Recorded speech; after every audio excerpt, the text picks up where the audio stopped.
ഞാൻ സുലോചന ആൻറ്റിയുടെ അങ്ങ് കരിവേപ്പിലയ്ക്ക് പോയി. അപ്പോൾ അവിടെ ചെന്നപ്പോൾ അവർ പറയാം കരിവേപ്പിലയില്ല, കരിഞ്ഞു പോയെന്ന്.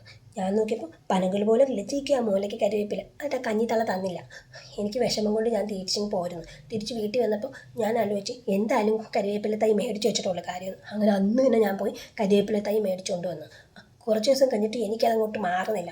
എൻ്റെ ദേഷ്യങ്ങളെല്ലാം കൂടെ ഞാൻ ആ കരിവേപ്പിലക്കകത്തങ്ങ് തീർത്ത് ഞാൻ കുറച്ച് ചൂടുവെള്ളം കൊണ്ടൊഴിച്ച് അവരെ കരിവേപ്പില കരിച്ച് കളഞ്ഞ്. എനിക്ക് ഭയങ്കര സന്തോഷമായി.